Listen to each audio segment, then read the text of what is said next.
Hello and welcome to my latest weekly video news from Madison's. Well, there's so much weird property market data out there at the moment. So sales agreed in May this year were at their highest level since March 2022, which was a great selling season. But this month, some negative news out in terms of prices that are being asked. Normally June is quite a good month for seeing price growth for the price that properties come to the market at. So the likes of Rightmove and the On the Market and Zoopla, the portals, they report generally increases. Well, that was at its lowest level since 9 years. And I think it shows that although there is a great appetite still to move, there's a lot of economic uncertainty. Buyers have an awful lot of choice. There's so much stock around. And it's not quite sure what this year is going to hold in terms of wider global events that are going on.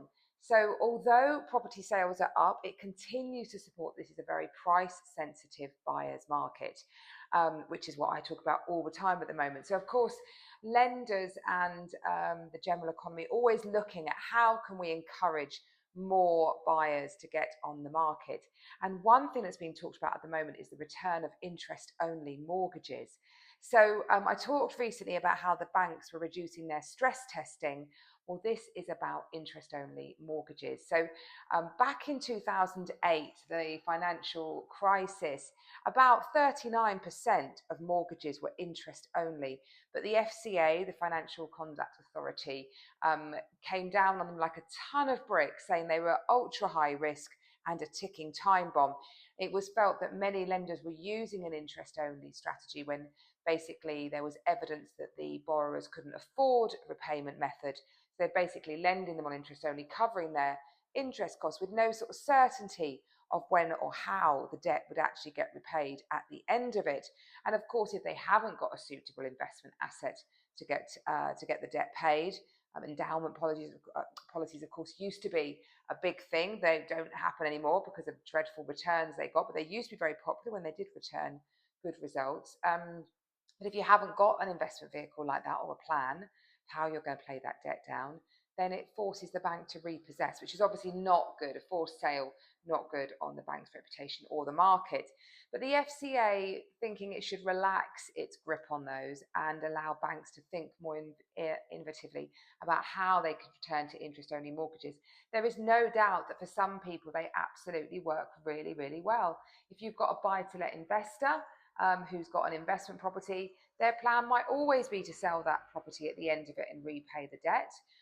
You could have some people who are expected to have really good wage growth, whereby giving them an interest-only mortgage now is the plan, but then in a few years' time when they're earning big. And you could take, for example, a trainee lawyer for that, where they're going to be on lower salary now, but expected to escalate away once they fully qualify.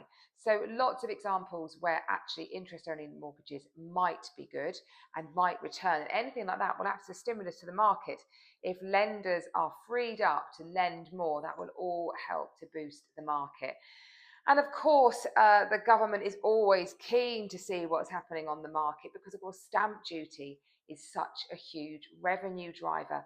It's a contentious point, stamp duty, really, because, of course, it already costs a lot of money to move house. When you've got removals, legal costs, if you're upscaling on your property, that's going to be expensive, estate agents' fees, and then you've got the dreaded stamp duty that kicks in. And interestingly, the figures recently released show that stamp duty collections are up 25% so far compared to this time last year at 5.6 billion. Now, last year was a bit of a tricky market. There are more sales going through. And of course, we had the end of the stamp duty higher rate reliefs at the end of March. That would have pushed a lot of stamp duty through. I wondered if you knew the history of stamp duty, actually, as a little aside. Did you know it was introduced in 1694, so over 300 years ago?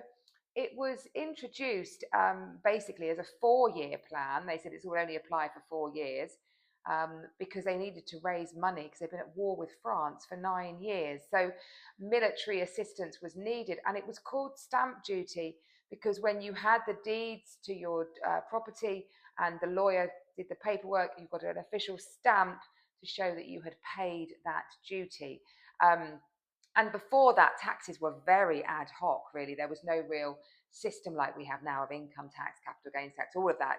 So this was introduced. It was so successful. It created £50,000 over those 4 years, which back 300 years ago was a phenomenal amount of money that the government decided to keep it.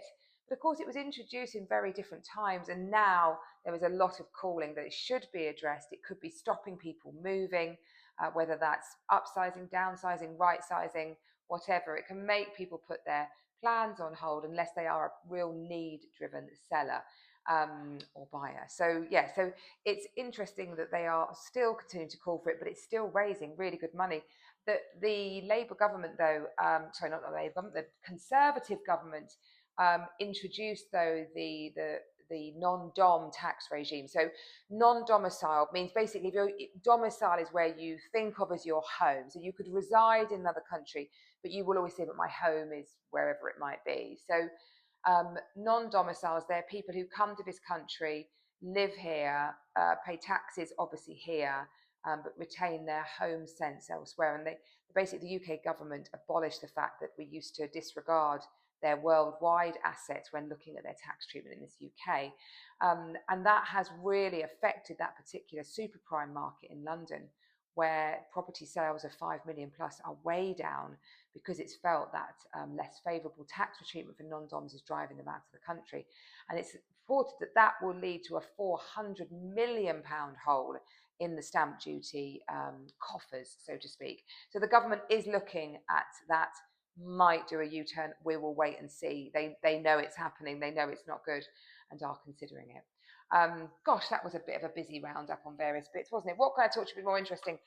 Royal Tunbridge Wells guide has come out. It's really great. Well done, Alex, and all the team at Royal Tunbridge Wells. It's basically a directory of everything in the town from all sorts of different areas. So shops, cafes, bars, restaurants, hotels, and professional services.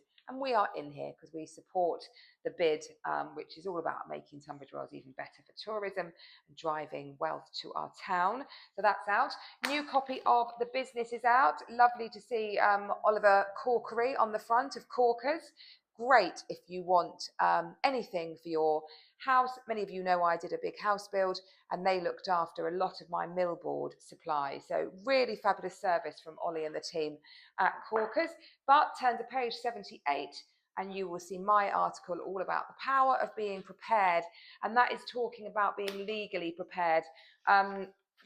Getting all your solicitors and your paperwork in order when you go under offer can take about 4 weeks, and that can be the difference between you exchanging and collapsing, because as time goes on the deal gets more wobbly. So that talks about getting prepared for that. And of course, this Saturday it is Langton Green Primary School's Village Fete. We are always so proud to support that. I hope you've seen our boards up around the village. The timings of it, it's 12 till 4. Was originally going to be 12 till 3, but they got so much to put in, they decided to run it for an extra hour. I think that's great. The weather looks really good. There's going to be bouncy castle, hog roast, coconut shy, lots of crafts, games for the kids, so much going on. So do head down there and show your support for that. I'm still launching some fabulous properties to market. They keep on coming. The Old Butchers in Groombridge, so not far from Langton Green at all. This is a stunning property on a guide of 2 million, and it has got so much to offer. The most beautiful home, an annex, a swimming pool, a yoga studio, and 7.5 acres of glorious land. If you would like more details, give us a call. I hope you have a lovely week. I look forward to seeing you next week. Bye-bye.